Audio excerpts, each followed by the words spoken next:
ለመሆኑ አንድ በጣም ትንሽ የሆነ የቅባት እህል ወይም ደግሞ ዘር አጥንታችን በየቀኑ የሚፈልጋቸውን በርካታ እናም ወሳኝ የሆኑ አልሚ ምግቦችን ሙሉ በሙሉ ሊያቀርብ እንደሚችል ታውቃላችሁ? አብዛኛው ሰው ጠንካራ አጥንትን ለመገንባት ሲያስብ መጀመሪያ ወደ አእምሮ የሚመጣው ወተት ወይም ደግሞ የወተት ተዋጽኦዎች ብቻ ናቸው። ነገር ግን ለሺህ ዓመታት በባህላዊ የምግብ አሰራር ውስጥ አጥንትን ሲመግብናም ሲያጠነክር የቆየ ሌላ አስደናቂ ኃይለኛ ምግብ አለ። እሱም ሰሊጥ ነው። እነዚህ ጥቃቅን የሰሊጥ ፍሬዎች በካልሲየም፣ በማግኒዥየም፣ በፎስፈረስ፣ በዚንክ፣ በኮፐር ወይም ደግሞ መዳብ፣ በጤናማ ቅባቶች፣ በፕሮቲንና በሌሎች በርካታ አልሚ ምግቦች የተሞሉ ናቸው። እነዚህ ሁሉ ንጥረ ነገሮች በአንድ ላይ በመስራት ጠንካራ እናም ጤናማ አጥንት እንዲኖረን ያደርጋሉ።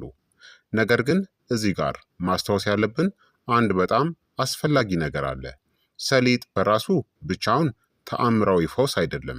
ሰሊጥ ይበልጥ ውጤታማ የሚሆነው ከጤናማ የአመጋገብ ስርዓት፣ ከመደበኛ የአካል ብቃት እንቅስቃሴ፣ በቂ ከሆነ የቫይታሚን ዲ አቅርቦትናም በአጠቃላይ ከሚያስደስት ጤናማ የአኗኗር ዘይቤ ጋር አብሮ ሲዋሃድ ብቻ ነው። በዛሬው ቪዲዮአችን ላይ ሰሊጥ ለአጥንት ጤና እንዴት በትክክል ድጋፍን እንደሚሰጥናም እነዚህን ጥቅሞች ለማግኘት በምግባችን ውስጥ የምንጠቀምባቸውን ምርጥ መንገዶችን በዝርዝር እንመለከታለን። እስከ መጨረሻው አብራችሁኝ ቆዩ።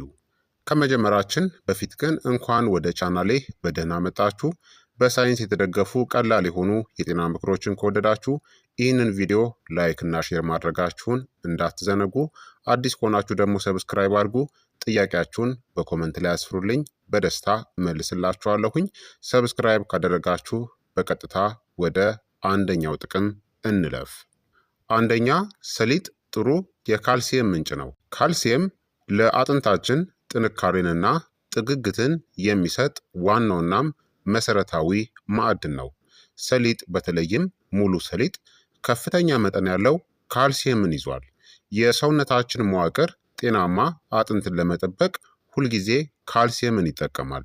በዕለታዊ ምግባችን ውስጥ በቂ ካልሲየም ካላገኘን ግን ሰውነታችን የሚፈልገው ማዕድን ከአጥንታችን ላይ መውሰድ ይጀምራል። ይህም አጥንትን ያዳክማል። ሰሊጥን በእርጎ፣ በኦትሜል፣ በሰላጣዎች ወይም በስሙዚ ላይ በመነስነስ በቀላሉ የካልሲየም ፍጆታችሁን ማሳደግ ትችላላችሁ። አስታውሱ፣ ቫይታሚን ዲ በጣም አስፈላጊ ነው። ምክንያቱም ሰውነታችን ካልሲየምን በአግባቡ እንዲመጥና እንዲጠቀም ይረዳዋል። ሁለተኛ፣ ማግኒዥየምን ያቀርባል። ጠንካራ አጥንት ለመገንባት ካልሲየም ብቻውን በቂ አይደለም። ማግኒዥየም ቫይታሚን ዲ በሰውነታችን ውስጥ ንቁ እንዲሆን ወይም እንዲነቃቃ ያደርጋል። እንዲሁም ትክክለኛ የአጥንት መዋቅርም እንዲፈጠር ይደግፋል። በሰውነታችን ውስጥ ዝቅተኛ የማግኒዥየም መጠን መኖር ከአጥንት መሳሳትናም ከአጥንት ጥግግት መቀነስ ጋር ቀጥተኛ ግንኙነት አለው። ሰሊጥ በተፈጥሮ በማግኒዥየም የበለጸገ በመሆኑ ዕድሜያችሁ እየጨመረ በሚሄድበት ጊዜ እንኳን ጤናማ አጥንትን ለመጠበቅ ግሩም ምግብ ነው። ሶስተኛ፣ አጥንት የሚገነባ ፎስፈረስን ይዟል። በሰውነታችን ውስጥ የሚገኘው አጠቃላይ ፎስፈረስ ወደ 85% የሚጠጋው የተከማቸው በአጥንቶቻችንናም በጥርሶቻችን ውስጥ ነው። ፎስፈረስ ከካልሲየም ጋር በጥምረት በመስራት አጥንትን ጠንካራ የሚያደርገውን ያንን ጠንካራ የማዕድን መዋቅርን ይፈጥራል። ሰሊጥ ይህንን ፎስፈረስን በተፈጥሮ ስለሚያቀርብ ለካልሲየም እጅግ በጣም ምርጥ አጋር ምግብ ነው። አራተኛ፣ ግሩም የዚንክ ምንጭ ነው። ዚንክ አዳዲስ የአጥንት ህብረ ህዋሳትን በማምረት ረገድ ወሳኝ ሚናን ይጫወታል። የተለያዩ ጥናቶችም እንደሚያሳዩት በአጥንት መሳሳት ወይም በኦስቲዮፖሮሲስ በሽታ የሚጠቁ ሰዎች አብዛኛውን ጊዜ በሰውነታቸው ውስጥ ያለው የዚንክ መጠን ዝቅተኛ ነው። ሰሊጥን በቋሚነት በተመጣጠነ ምግብ ውስጥ ማካተት ጤናማ የአጥንት እድሳትን ለመደገፍ ይረዳል።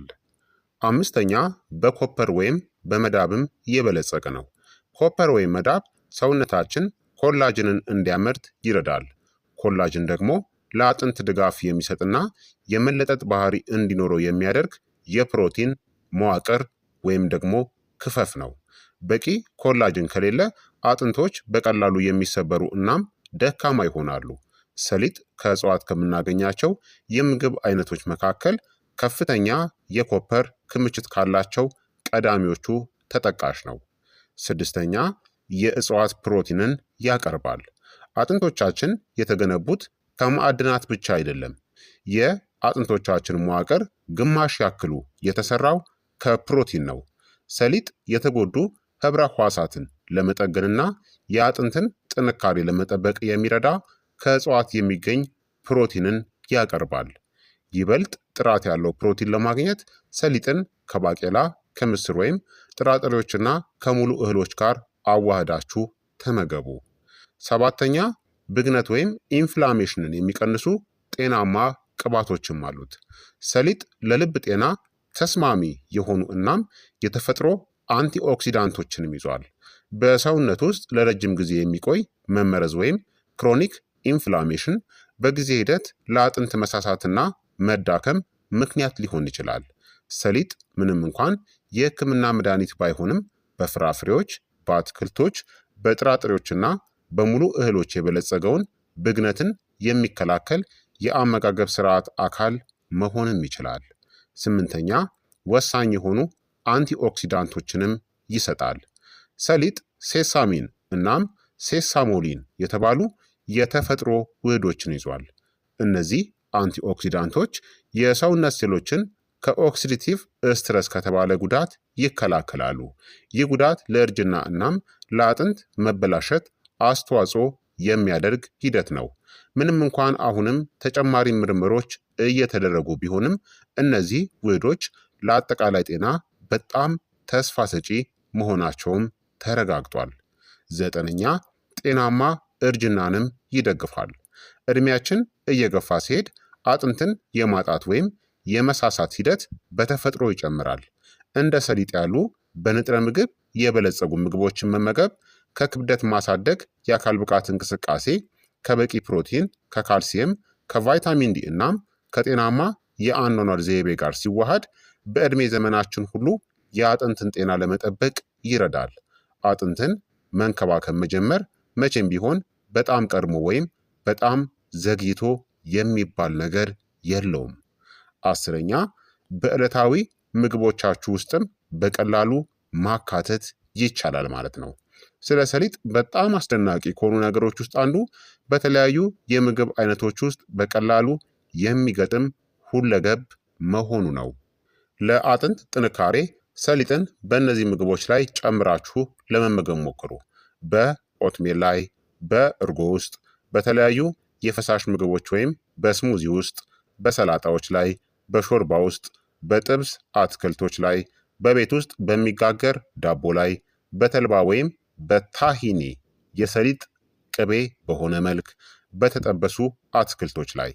የሰሊጥ ፍሬዎችን ፈጭቶ መጠቀም ወይም በታሂኒ መልክ መመገብ ፍሬውን ሙሉ በሙሉ ከመዋጥ ይልቅ በውስጡ ያሉ አልሚ ምግቦች ለሰውነታችን ይበልጥ በቀላሉ እንዲዋሃዱ ያደርጋሉ። ታዲያ በቀን ምን ያክል ሰሊጥ መመገብ እንችላለን? ለአዋቂ ሰው በቀን ከ1 እስከ 2 የሾርባ ማንኪያ ከ15 እስከ 30 ግራም የተቆላ ወይም የተፈጨ ሰሊጥ መመገብ በቂና ጤናማ ነው። ያለ ገደብ ከልክ በላይ መመገብ ችግርን ያመጣል። ይህም አንደኛ የምግብ መፈጨት ችግር ነው። ሰሊጥ በፋይበር የበለጸገ ስለሆነ በብዛት ሲወሰድ የሆድ መነፋት ወይም የሆድ ድርቀትንም ሊያስከትል ይችላል። ሁለተኛ ከፍተኛ ካሎሪም አለው። ሰሊጥ ጤናማ ቅባት ስላለው ካሎሪው ከፍተኛ ነው። ክብደት ለመቀነስ ለሚያስቡ ሰዎች በብዛት መውሰድ ጉዞውን ሊያስተጓጉልባችሁ ይችላል። እንዲሁም ልጆችስ ሰሊጥን መመገብ ይችላሉ የሚለውን እንመልከት። አዎ ይችላሉ። እንዲያውም ሰሊጥ ለልጆች እድገት፣ ለአጥንት ጥንካሬያቸው የሚሆን ከፍተኛ ካሎሪና ካልሲየምን ይዟል። ነገር ግን ለልጆች ሲሰጥ እነዚህን ጥንቃቄዎችን ማድረግ ያስፈልጋል። ከ6 ወር ጀምሮ ከሆነ ተጨማሪ ምግብን ሲጀምሩ ሙሉ የሰሊጥ ፍሬን ለህፃናት በፍጹም መስጠት አይቻልም፣ ምክንያቱም ሊያንቃቸው ይችላል።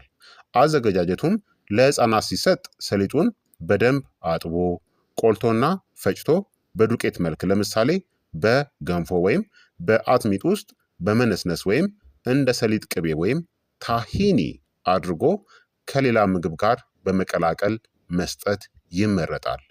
ዋነኛው ጥንቃቄ የአለርጂ ስጋት ነው። ሰሊጥ በዓለም አቀፍ ደረጃ ከፍተኛ የአለርጂ ስሜትን ከሚያስነሱ ምግቦች ውስጥ አንዱ ነው። ስለዚህ ለልጃችሁ ለመጀመሪያ ጊዜ ሰሊጥን ስትሰጡ በጣም ጥቂት የሻይ ማንኪያ ቢያንስ በጣም ጥቂት ወይም ሩብ ያክል በመስጠት ጀምሩ። ከሰጣችሁ በኋላም ለ2 ወይም ለ3 ቀናት ሌላ አዲስ ምግብ ሳትሰጡ የልጃችሁን ሰውነት መከታተል ያስፈልጋል። በሰውነታቸው ላይ ሽፍታ፣ ማሳከክ፣ የከንፈር ወይም የፊት ማበጥ፣ ማስመለስ ወይም የመተንፈስ ችግር ካያችሁ ወዲያውኑ ማቆም እናም ወደ ሕክምና ተቋም መውሰድ ያስፈልጋል ማለት ነው። የሰሊጥን ጥቅም በተሟላ ሁኔታ ለማግኘት ፍሬውን ሙሉውን ከመዋጥ ይልቅ ፈጭቶ በዱቄት መልክ መጠቀም ይመረጣል። ምክንያቱም ሙሉ ፍሬው ሳይፈጭ ከተዋጠ ሳይፈጭ የመውጣት እድሉ ከፍተኛ ነው። ልጃችሁ የተለየ የጤና ሁኔታ ወይም የአለርጂ ሁኔታ ካለው አዳዲስ ምግቦችን በብዛት ከመጀመራችሁ በፊት ሁል ጊዜ ከህፃናት ሐኪም ጋር መማከር የተሻለ ነው። እንዲሁም ለልጆች የሚሰጠው የሰሊጥ መጠን ደግሞ እንደ ዕድሜያቸውና ምግቡን ለምደውት እንደሆነ ይለያያል። ሰሊጥ በጣም የተከማቸ ንጥረ ነገርና ፋይበር ስላለው ለልጆች በትንሹ መጀመር ይመረጣል። ከ6 ወር እስከ 1 ዓመት ለሆኑ ህፃናት የቀን መጠን ከግማሽ የሻይ ማንኪያ እስከ 1 የሻይ ማንኪያ ወይም ከ2 እስከ 5 ግራም ብቻ ነው። የተፈጨ ሰሊጥ ወይም ታሂኒ የሰሊጥ ቅቤን መስጠት ትችላላችሁ። አቀራረቡም ይህንን መጠን በአንድ ጊዜ ሳይሆን በገንፎ ወይም በአጥሚጥ ውስጥ በጥቂቱ እየበተናችሁ በቀን ውስጥ አከፋፍሎ መስጠት ይመረጣል። እንዲሁም ከ1 እስከ 3 ዓመት ለሆኑ ታዳጊዎች ደግሞ የቀን መጠን ከ1 እስከ 2 የሻይ ማንኪያ ወይም ከ5 እስከ 10 ግራም የተፈጨ ሰሊጥን መውሰድ ይችላሉ። ማሳሰቢያ፣ በዚህ ዕድሜ ላይም ቢሆኑ ሙሉውን የሰሊጥ ፍሬን ከመስጠት መቆጠብ ይሻላል። ምክንያቱም ጥርሳቸው በደንብ ስላልበቀለ ሳያኝኩት ሊውጡት ይችላሉ ማለት ነው። እንዲሁም ከ4 ዓመት በላይ ለሆኑ ልጆች ደግሞ የቀን መጠን ከ1 የሾርባ ማንኪያ በግምት 15 ግራም የማይበልጥ መሆን አለበት። አቀራረቡም በዚህ ዕድሜ ላይ ሙሉውን የሰሊጥ ፍሬ ለምሳሌ በዳቦ ላይ፣ በሩዝ ወይም በሰሊጥ በጣፋጭ ወይም በአልዋ መልክ ማኘክ ስለሚችሉ መውሰድ ይችላሉ ማለት ነው። ታዲያ ማወቅ ያለባችሁ ነገር ምንድን ነው? ሰሊጥን ልክ ለልጆችም ሆነ ለእናንተ መጠቀም ስትጀምሩ በጣም በጥቂቱና በልኩ ጀምራችሁ ሰውነታችሁ ሲላመድ ቀስ ብላችሁ መጨመር ትችላላችሁ። ልጆች ላይ ግን በጣም ጥንቃቄ አድርጉ። በሳምንት ከ2 እስከ 3 ቀን መመገብ በቂ ነው። ሰሊጥን በየቀኑ ከመስጠት ይልቅ ለልጆች በሳምንት 2 ወይም 3 ቀናት ከተለያዩ ሌሎች ጥራጥሬዎችና ዘሮች እንደ ተልባ እናም ኦትስ ጋር እያቀያየራችሁ መስጠት ለልጁ የተመጣጠነ ምግብን ለማቅረብ ይረዳችኋል። አዋቂዎች ከሆናችሁ ግን በየቀኑ እስከ 2 የሾርባ ማንኪያ መጠቀም ትችላላችሁ። በተጨማሪም ለጠንካራ አጥንት ደግሞ ሰሊጥ ከእነዚህ ጤናማ ልማዶች ጋር ሲጣመር ይበልጥ ውጤታማ ይሆናል። ከፀሐይ ብርሃን ወይም ከምግቦች በቂ ቫይታሚን ዲን አግኙ። እንደ መራመድናም የጥንካሬ ስልጠና ያሉ ክብደትን የሚሸከሙ የአካል ብቃት እንቅስቃሴዎችን አድርጉ። በየቀኑ በቂ ፕሮቲንን ተመገቡ። ብዙ አረንጓዴ ቅጠላቅጠል ያላቸውን አትክልቶችን በምግባችሁ ውስጥ አካቱ። ከማጨስ ተቆጠቡ። ከመጠን በላይ የአልኮል መጠጥ መውሰድን ገድቡ። ጤናማ የሰውነት ክብደትን ጠብቁ። በሕይወታችሁ ዘመን ሁሉ አካላዊ ንቁነታችሁ አይቀንስ እንቅስቃሴን አድርጉ። እንዲሁም ሰሊጥ ለሁሉም ሰው ደህንነቱ የተጠበቀ ላይሆን ይችላል። ሰሊጥ ለአብዛኛው ሰው በጣም ደህንነቱ የተጠበቀ እናም ጤናማ ምግብ ነው። ነገር ግን የሰሊጥ አለርጂ ያለባቸው ሰዎች ሙሉ በሙሉ መራቅ አለባቸው። እንዲሁም ሰሊጥ ከፍተኛ የካሎሪ መጠን ስላለው በመጠነኛ መጠንና እጅግ ሳይበዛ መመገብ ይመረጣል። የኩላሊት ህመም ወይም የአመጋገብ ገደብን የሚጠይቅ ሌላ የህክምና ሁኔታ ካለባችሁ ሰሊጥ ለእናንተ ተስማሚ መሆኑን ዶክተራችሁን አማክሩ። ሰሊጥ ምንም እንኳን መጠኑ በጣም ትንሽ ቢሆንም በሚያስደንቅ ሁኔታ አልሚ ምግቦችን አምቆ የያዘ የጤና ምንጭ ነው። በውስጥ የያዛቸው ካልሲየም፣ ማግኒዥየም፣ ፎስፈረስ፣ ዚንክ፣ ኮፐር፣ ፕሮቲን፣ ጤናማ ቅባቶችናም አንቲኦክሲዳንቶች በሙሉ ለጤናማ አጥንት ግንባታ የየራሳቸውን ትልቅ አስተዋጽኦን ያበረክታሉ። እርግጥ ነው ምንም አይነት አንድ ነጠላ ምግብ ብቻውን የአጥንት መሳሳትን ሊከላከል ወይም ጠንካራ አጥንትን ሙሉ በሙሉ ዋስትና ሊሰጥ አይችልም።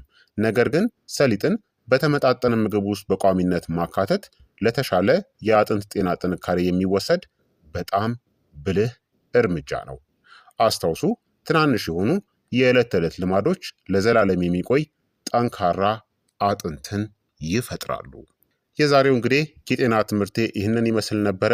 ይህ የጤና ትምህርት ጠቃሚ ሆኖ ካገኛችሁትና ከተማራችሁበት ቪዲዮውን ላይክ ማድረግ፣ ለሌሎች እንዲደርስ ሼር ማድረግ እንዲሁም ቻናሉን ሰብስክራይብ በማድረግ የደወል ምልክቷን መጫን እንዳትዘነጉ። ስለተከታተላችሁኝ እጅግ ከልብ አመሰግናለሁኝ። በሚቀጥለው ቪዲዮ በሌላ ድንቅ የጤና መረጃ እስከምንገናኝ ድረስ ቸር ሰንብቱ።